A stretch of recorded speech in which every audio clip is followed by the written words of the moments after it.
Hello everyone, welcome to BIMSSCON 2020. In today's workshop, I'm going to talk about basic stress management for medical students. So this year's BIMSSCON is quite a new experience for you guys and it's also a new experience for me. But I believe that I will try to cover up most of the relevant things related to stress and its management in today's workshop. So before proceeding to the workshop, let me introduce myself a bit. I am Dr. Ashiqur Rahman. I have done my MBBS from Shahid Medical College and later I did my MPH from American International University, Bangladesh. Currently, I'm working as a clinical research associate at Telepsychiatry Research and Innovation Network Limited, and I have another identity. So this year, I am going to take workshop in BIMSSCON 2020, but back in 2016, I was the co-chair of the organizing committee of BIMSSCON, the second edition. So other than that, I was the National Public Health Officer, fired from Bangladesh, and later I served as the head of senior leadership team in the previous term. So I have a long history with IFMC Bangladesh, and I just love this journey throughout the whole time. So I believe that this journey will be fascinating more day by day, and I'm looking forward to it. So now let's proceed to the workshop. So here comes the first question. Why this workshop? Why are we going to talk about stress? Many people think that medical students are supposed to be stressed. It is very wrong. But is it really? A certain level of stress is required for optimal performance, but you are not supposed to be inherently stressed. All over the world, medical education has been identified for being inherently stressful and demanding, and many researchers have shown that the rate of stress among medical students of different countries vary from 25 to 40%, and that's the rate of moderate to severe stress. So it is high time you should think about it, you should talk about it, and you should mitigate the stressors of your life. Here comes the objectives of today's session. First of all, we are going to talk about stress, its definition, the symptoms of stress, and then we'll talk about the stressors, the factors that are associated or causing the stress, and then finally we'll learn how to manage them, or at least we will try to learn how to manage them.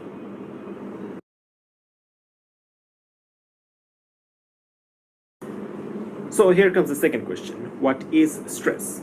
So if this was a face-to-face session, I would really love to hear from you about what you guys are thinking about stress, what are the dimension of stress from your perspectives, and definitely what are the stressors in your lives that would help us to get a clear picture of what the medical students are dealing with. So that's not a problem. You can share your thoughts after the session.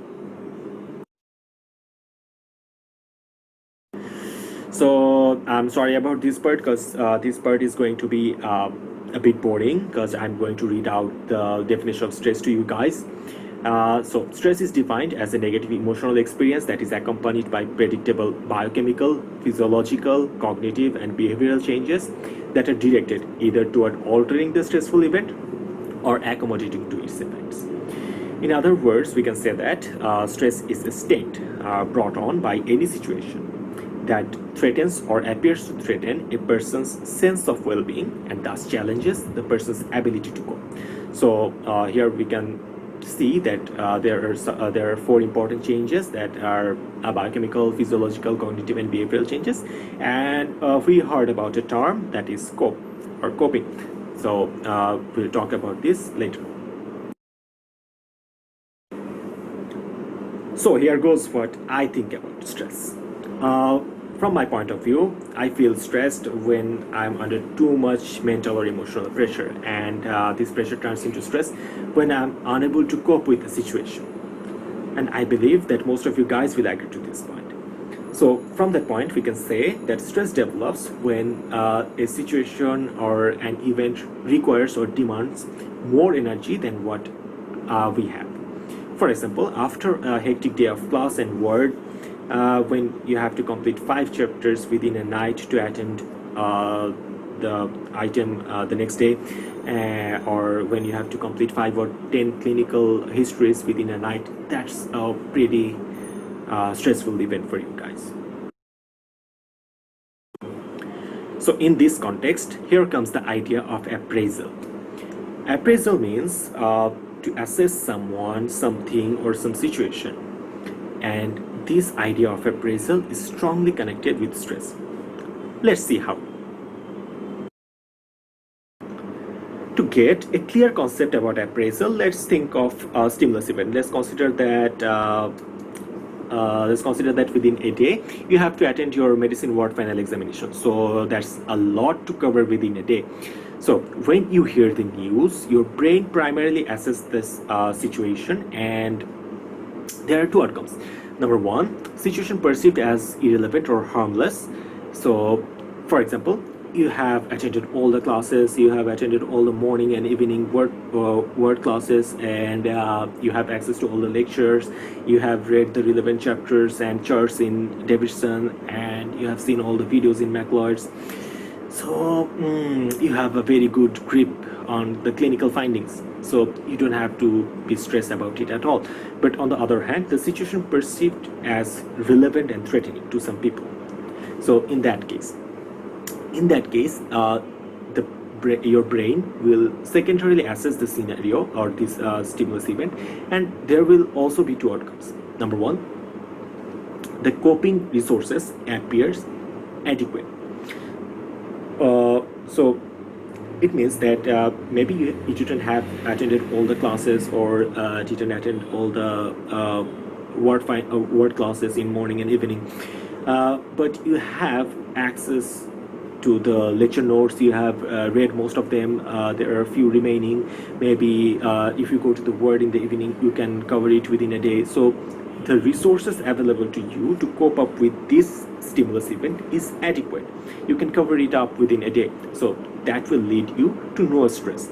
But on the other hand, the coping resources appear inadequate or likely to be taxed. So in that situation, maybe you didn't have attended any of the classes or missed most of the classes in both lecture and words. So you don't have a very good grip on clinical examinations. So in that case, the coping resources are not adequate. So that will lead you to stress. So that is the connection or the relation between appraisal and stress.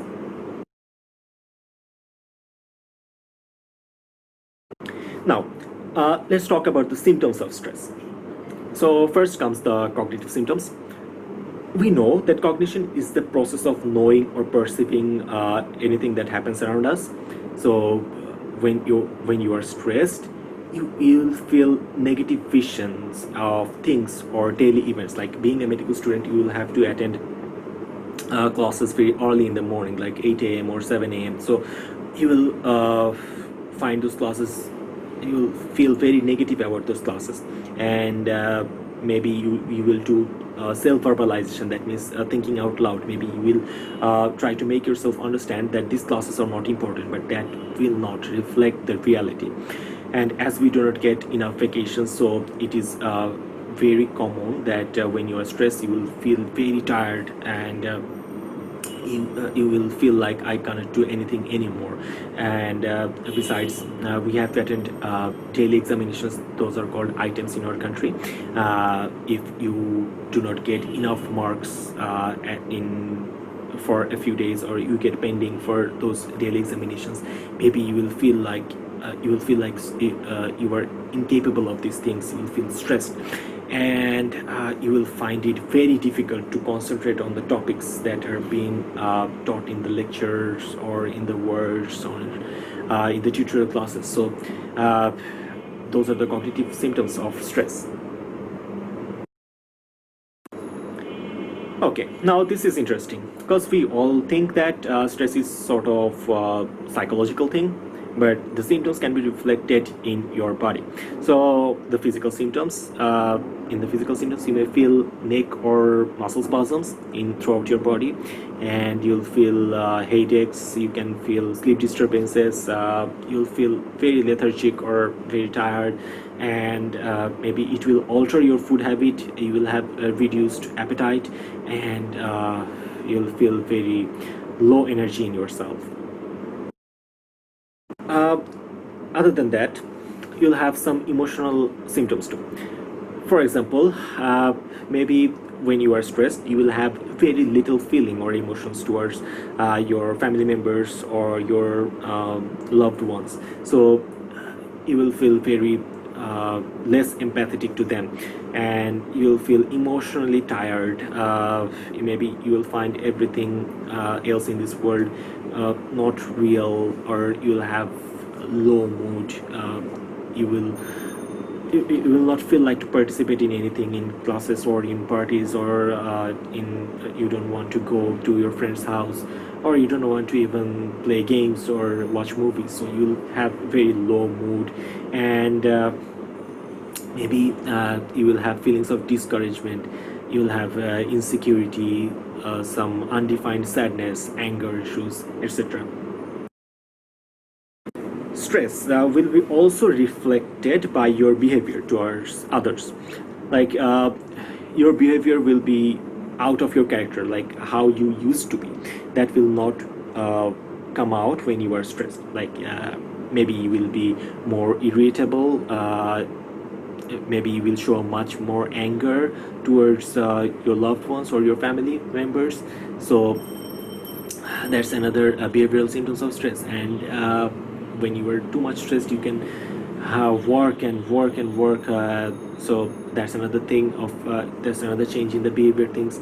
And when you are too much stressed, you may get attached to some unhealthy habits. Like you may build up strong addiction to caffeine or smoking, something like that. And you will find it very difficult to relax. Maybe you will have episodes of crying, or you will have withdrawal symptoms like that.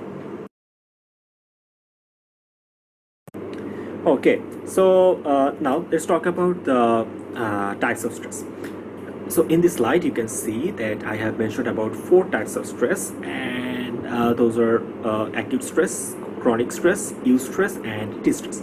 So the first two, that means the acute stress and chronic stress, these two kind of depend on the time. That means that acute stress, these are the short time stress, like when you are facing a traffic jam, or when you have an argument with your friend or classmates, or maybe you have got criticized by your teacher in words or tutorials or lectures, maybe once or twice. Those are very short-term stresses, and those are called acute stress. But if you face these stresses on regular basis, like maybe every day you are facing traffic jams, or maybe every day you are having arguments with your friends or classmates, or maybe you are being criticized on regular basis by your teachers or assistant registrar in words everywhere. If this is on regular basis, that is the long-term stress, and that is called the chronic stress. On the other hand, if we consider this eustress and distress, these two depend on the impact. That means the difference between eustress and distress is mainly on that the eustress is the positive stress and the distress is a negative stress. So here comes a very interesting topic. What is positive stress? To understand the positive stress, we have to get one thing first, that as I have said earlier, that a certain amount of stress is necessary for your optimum performance. So definitely there is a relationship between stress and performance. Let's see what it is. So now look at this normal distribution curve, because it looks like a normal distribution curve, but this curve is known as the optimal performance curve. In this curve, we can establish a relationship between stress and performance. So we have stress on x-axis and performance on y-axis, and here we can see that when the stress level is minimal, the person will feel lack of motivation. That means when you do not have exams coming, or you do not have to submit any assignments, you will have less motivation to engage in academic activities. But as the stress level goes up, when it is in a moderate level, when the stress is moderate, you will feel engaged, you will be alerted, and you will feel challenged. So you will find it very exciting to work in groups, you engage in academic activities, to study. So when the stress is moderate, you will be able to give your best performance. But when the stress goes up, for example, maybe you have to cover 7 items tomorrow, so this is too much stress for you. You don't have adequate resources, like you don't have adequate time, or maybe you can complete all the topics within a night. Then that is too much stress, and you will feel very much anxious, and maybe the next day you will not be able to attend any items at all. So that will result into low performance. As I was talking about high level of stress and low performance, here goes some examples on a medical stress perspective. First of all, many of us have experienced thought block in 5 exams. What is that? That is like when you are very much stressed, when you have to cover a very big syllabus, like suppose pharmacology, when you have to cover pharmacology within 1 or 2 days, that will be very difficult, and maybe for this stress you will choke on that assessment. You will have thought blocks, maybe you will not be able to remember a very silly question, or a question that you have read so many times, but right at that moment you fail to remember that.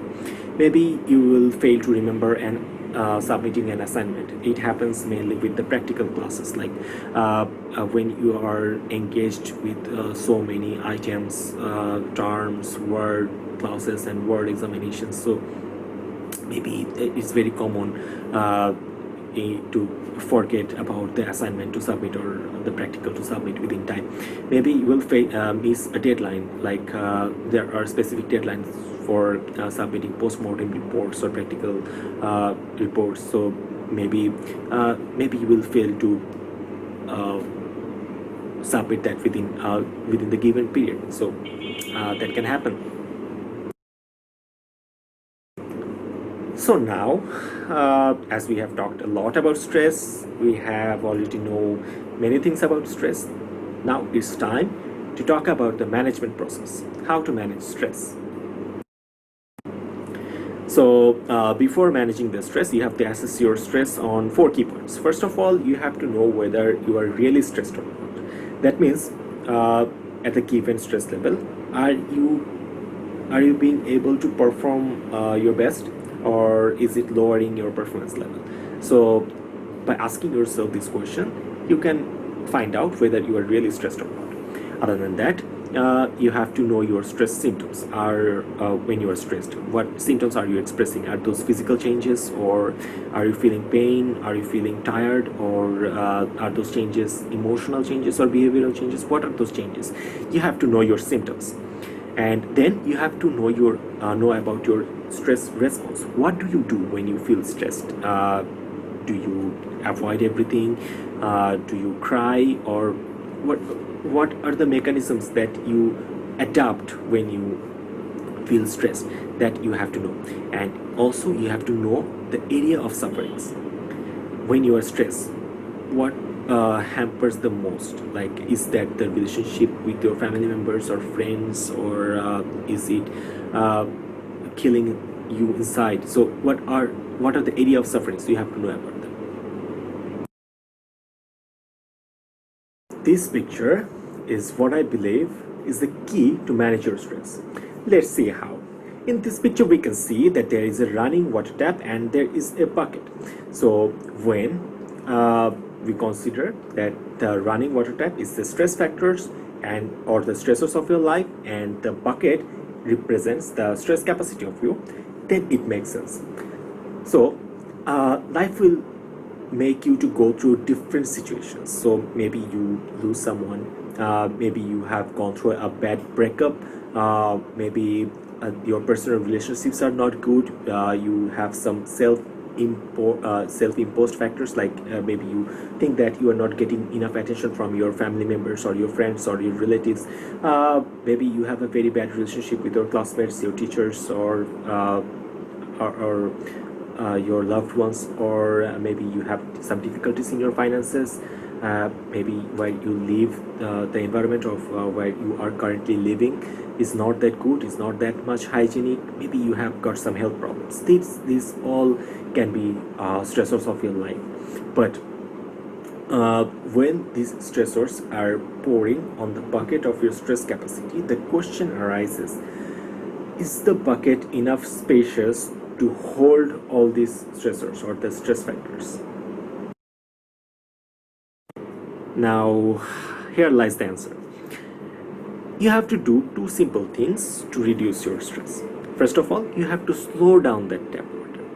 And secondly, you have to make some holes in that bucket so that the water goes out. How does it work? First of all, to slow down the tap water, you have to reduce some stressors of your life. Suppose you are having difficulties in your hostel, the environment is not good. Maybe you can change that hostel. Maybe you have you are having some problems with your finances. You can do some tuitions. Maybe you are having bad relationship with your friends and classmates. Maybe you work on that and develop that friendship or that relationship. So by that way, you can reduce your stressors, reduce the stressors of your life, and later you can improve your stress resilience. That means to keep your stress at the optimum level, you have to do two simple things. First of all, you have to reduce your physical stressors, and you have to reduce your psychological stressors. By that way, you will improve your stress resilience.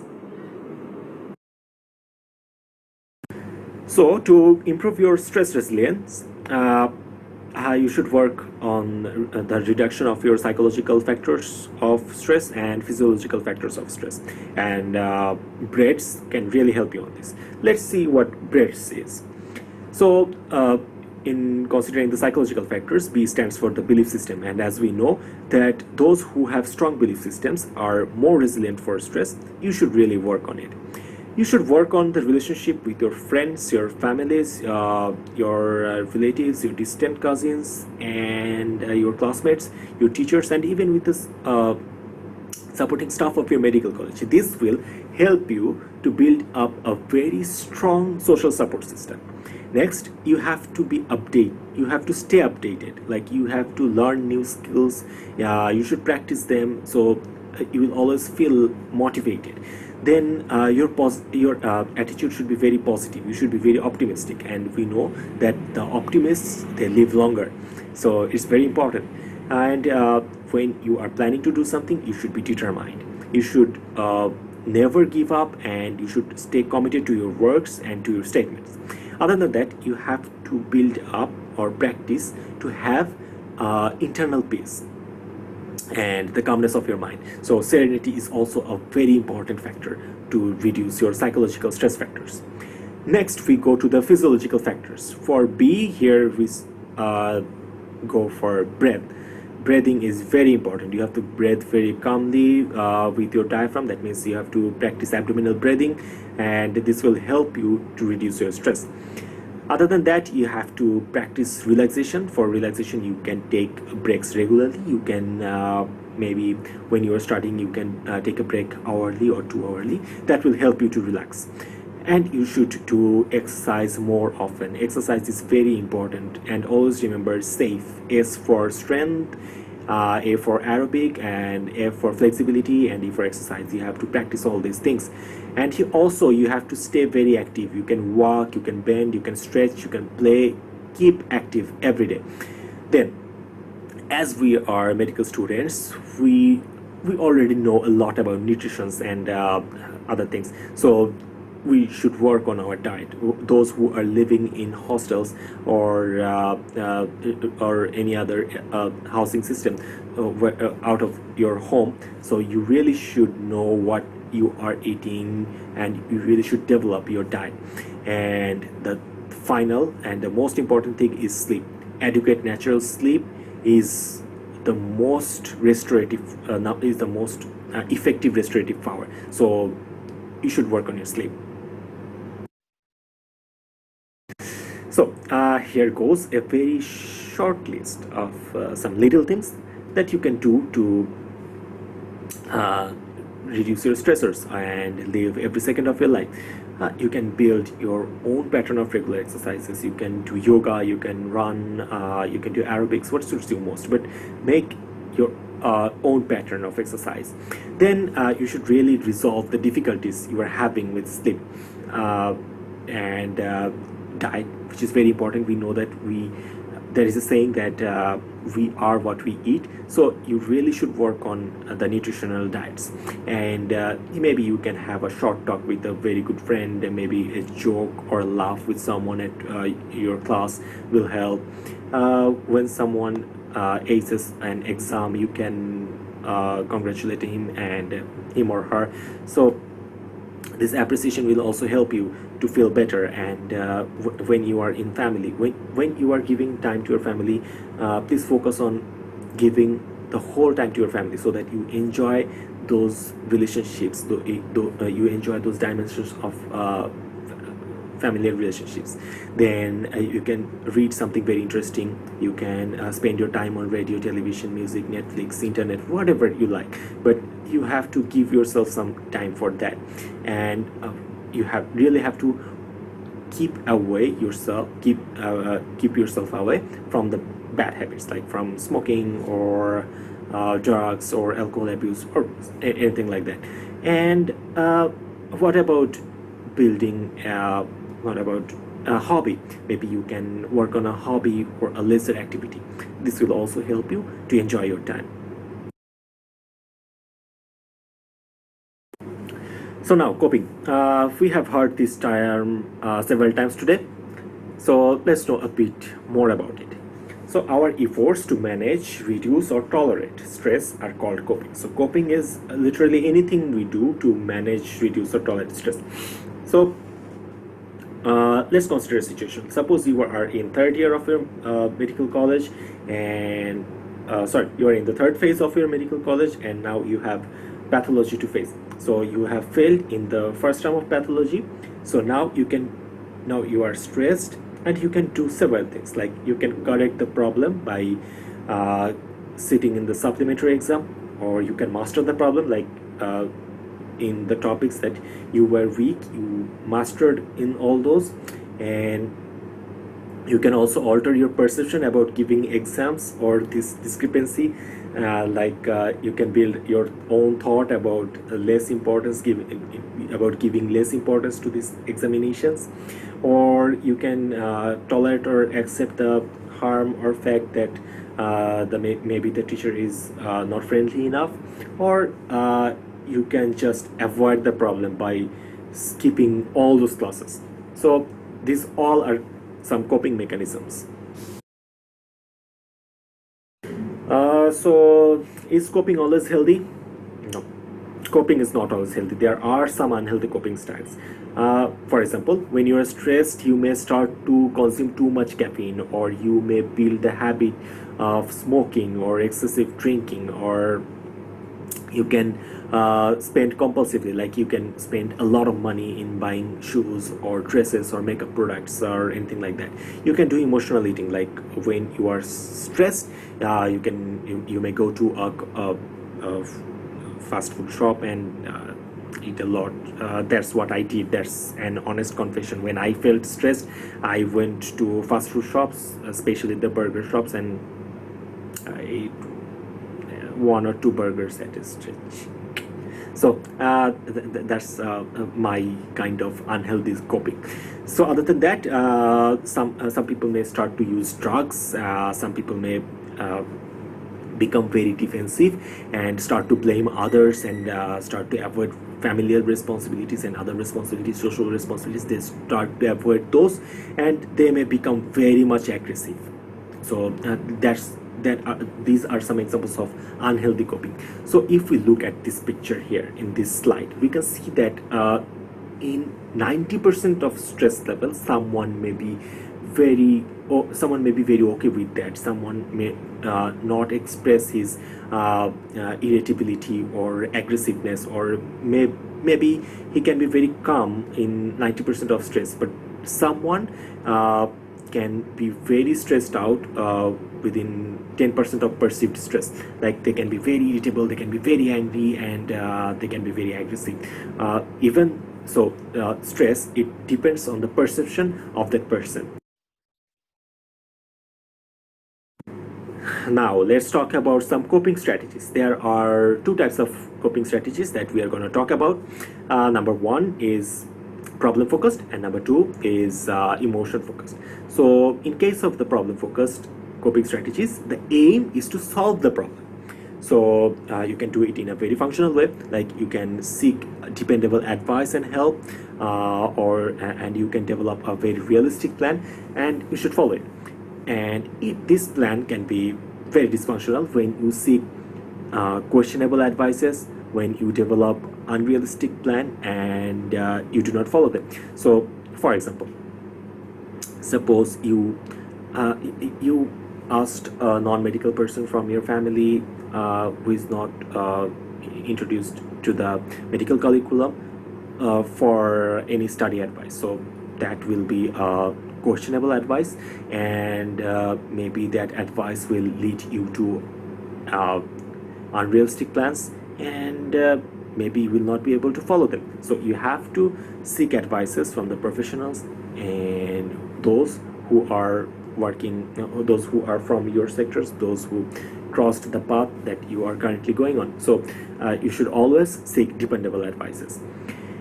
And when you consider the emotion focused coping strategies, the main target here is to regulate the emotions. So you have to make and maintain supportive relationships. So this relationship can be with your loved ones, your families, your friends, your siblings, your classmates. So this will help to regulate your emotions in a very functional way.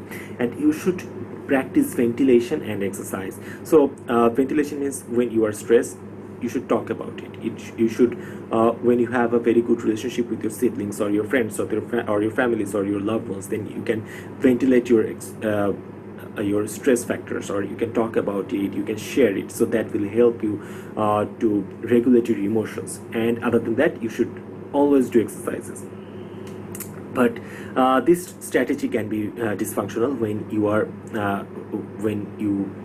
are making and maintaining destructive relationships. Suppose in your personal life you are very bad relationship, your partner is not supportive at all, but you are maintaining it. So this will make this emotional regulation dysfunctional. And when you try to avoid the problem, or you develop the habits of smoking or drug abuse or alcohol abuse, this will not be able to functionally regulate your emotions.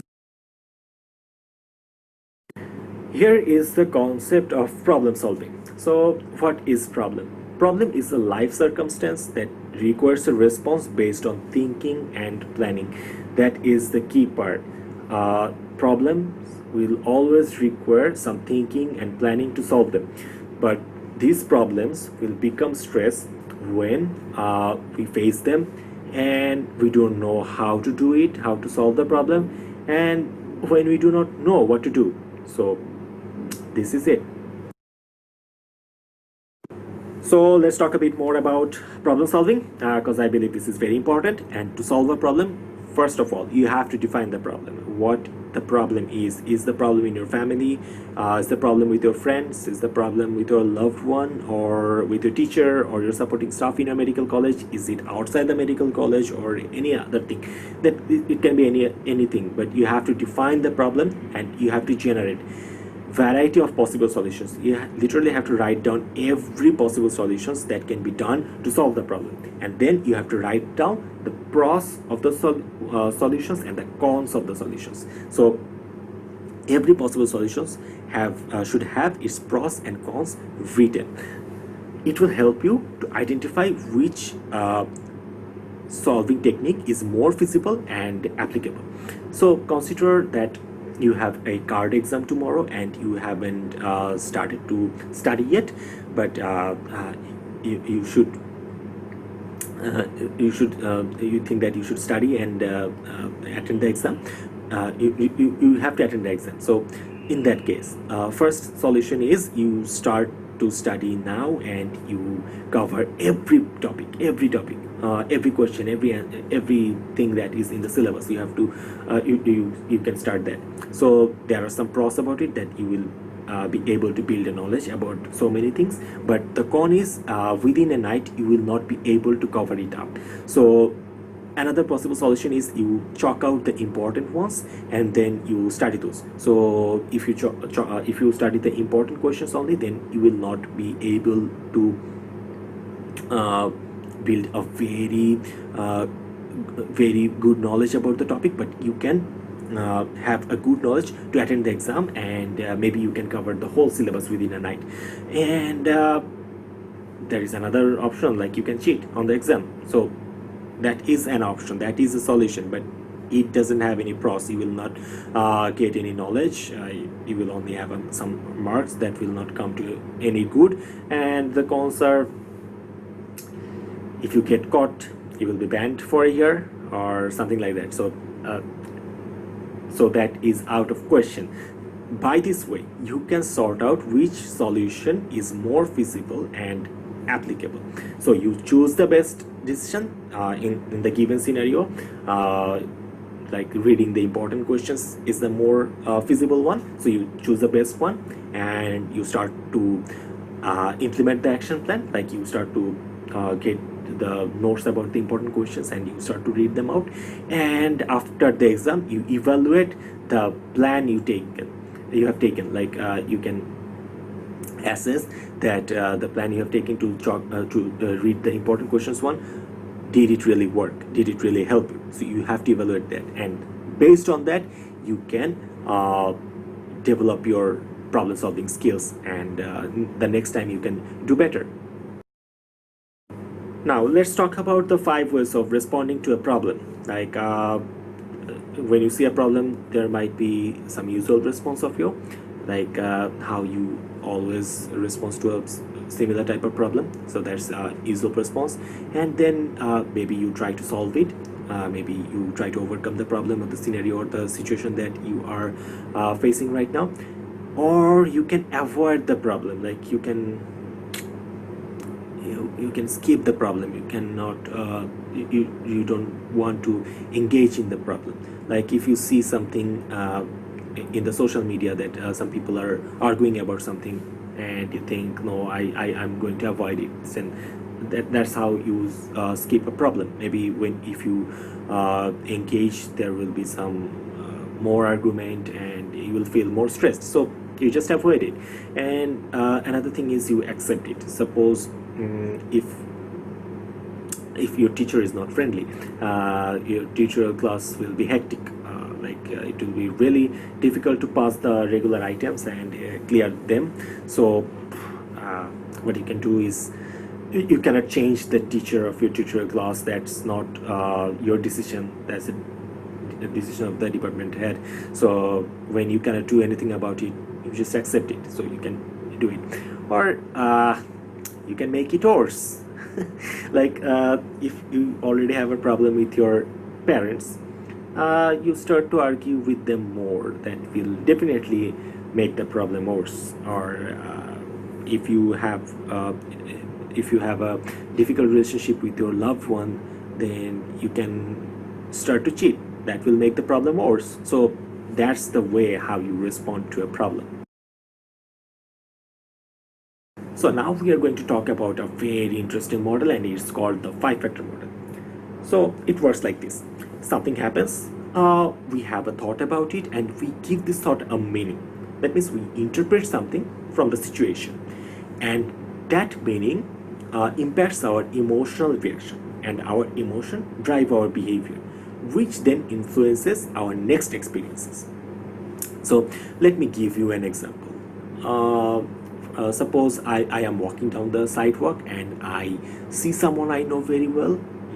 Let it be my ex bandmate, and he's walking down the other side of the street, and seeing him, I wave, and I wave, but he just keeps walking. So my first thought might be, he just blew me off. So according to that thought, my interpretation would be, that guy was ignoring me, and this will make me to go crazy. That will drive my emotions, and my behavior will be not calling him anymore or not getting in touch with him anymore. So this will limit our contact and the end of a collaborative relationship. So that's how the 5-factor model works. From the 5-factor model, we have learned that our thought process, our interpretation can change our experiences in later life. So it is very important to think diversely, to avoid the stressors in our life, and to solve the problem effectively.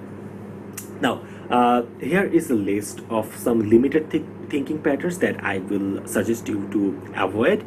First of all, the filtering, if you only focus on the negative aspects of an incident, avoiding all the positive sides, so that will be filtering of your thoughts. If you do the polarized thinking, like you only focus, either you will get all of it or you get nothing of it, so that's the polarized thinking. Maybe you do overgeneralization. So I have seen some people saying that they are from rural areas, they are all the same. So this is overgeneralization. So this type of statements should be, these types of statements or thinkings should be always avoided. And I have seen some people that do mind reading. Maybe he is thinking something about me, maybe maybe she has a crush on me, maybe he has a crush on me, something like that.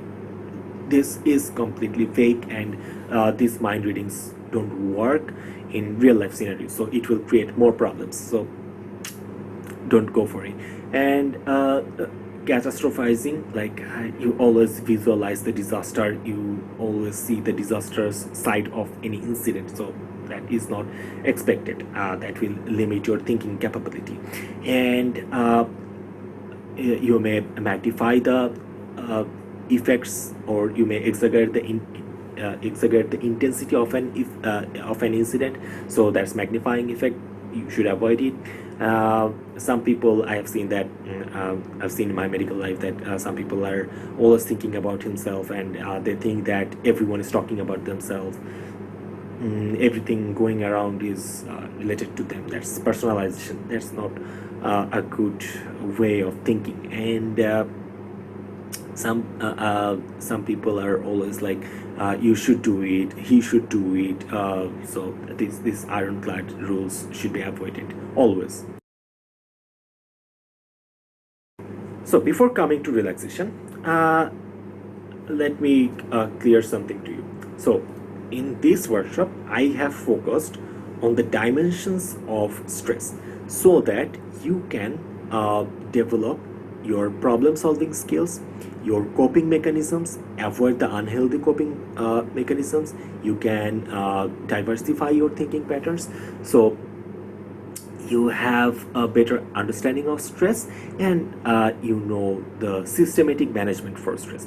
Other than that, you can also do relaxation to reduce your stress, and there are 3 types of recommended relaxation. In today I will teach you, or I will demonstrate. Demonstrate is the right term here. I will demonstrate the breathing relaxation only, but there are other 2 types of relaxation, like the progressive muscle relaxation. It will help you to relax all your muscles, and there is another one, that is imagery relaxation.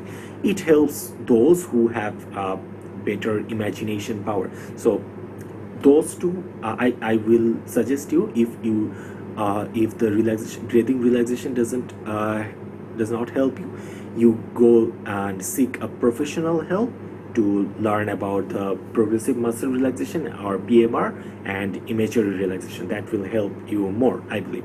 But now let's talk about breathing relaxation.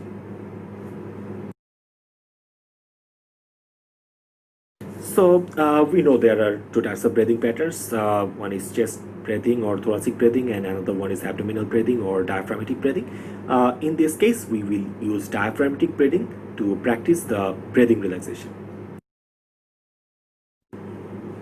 Now, before starting to do your breathing exercises or breathing relaxation, you have to prepare yourselves.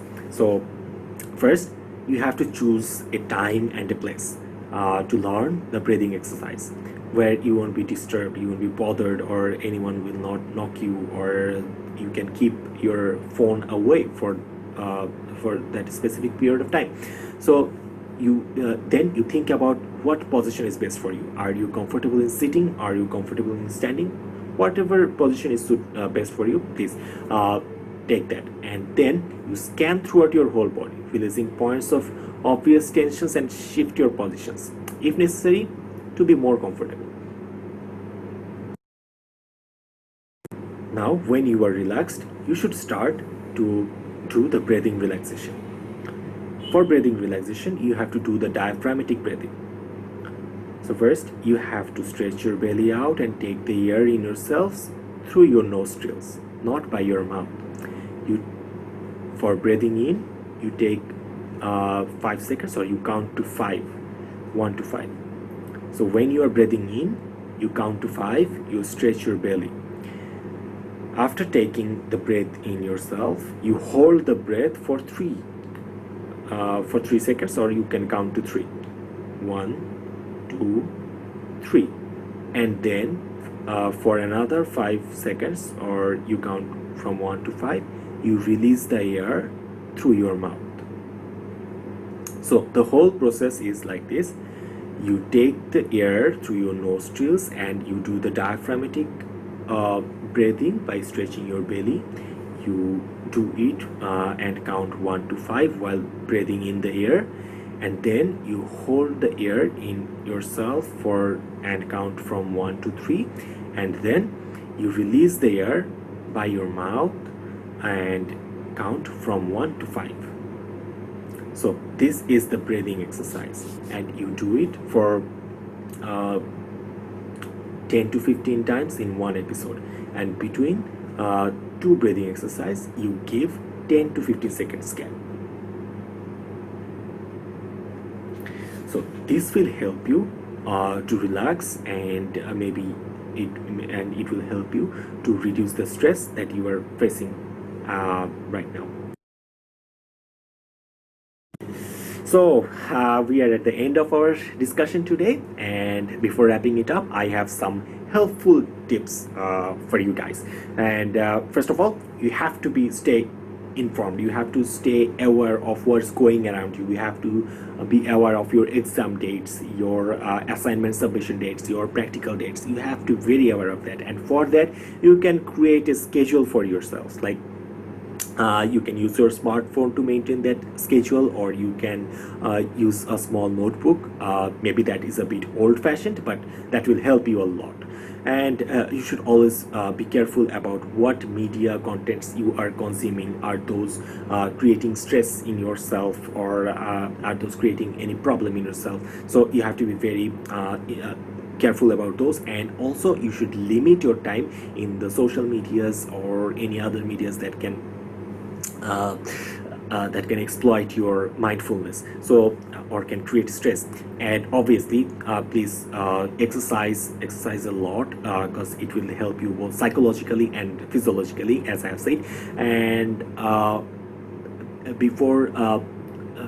according to the 5-factor model, before going to any conclusion, you should balance your emotion with logic. So if you find that some of your friends are avoiding you, let's think about it with logic and try to see the bigger picture here, what's going on, and what are the factors that are motivating them to avoid you, or are you thinking it wrong or taking it wrong. Whatever it is, you have to see the bigger picture here, and always focus on the things that you can control. Like, you cannot control another human being's mind, so don't try to do that, and don't try to spend time on controlling another person. So this will create more stress on you, and it will also create stress on the other person, on the other side. So I suggest not to do that. And definitely in this period of COVID-19 pandemic, it is very important to stay connected, because all over the world medical students are suffering from various stress and anxiety and related issues. Like if we consider this situation, maybe these types of global health crisis will come again, and we have to be prepared for that. And those who are now medical students, they are going to face or work from the front line. So it is very important for them to stay focused and know how to reduce their stress. So you can send an empathetic message to your friend who is stressed or depressed, so it will help him or her. So be empathetic to your friends, and I think by this way you can reduce your stress and help each other. The final message before wrapping it up: safety isn't expensive, it's priceless. So till the COVID-19 persists, please wear a mask. I hope that you guys have learned something new from today's workshop, which is not included in your medical curriculum and is still considered as a taboo to talk about. I will be more than happy if you apply any of these methods to solve the problems in your lives or reduce stress, and I wish you all the best. Thank you very much. Thank you for attending the session. Do you have any questions? If you have, feel free to ask here. This is the discussion board, and we'll talk about any questions or thoughts about stress and reduction of stress or management of stress in your life. So this is open floor right now. Thank you.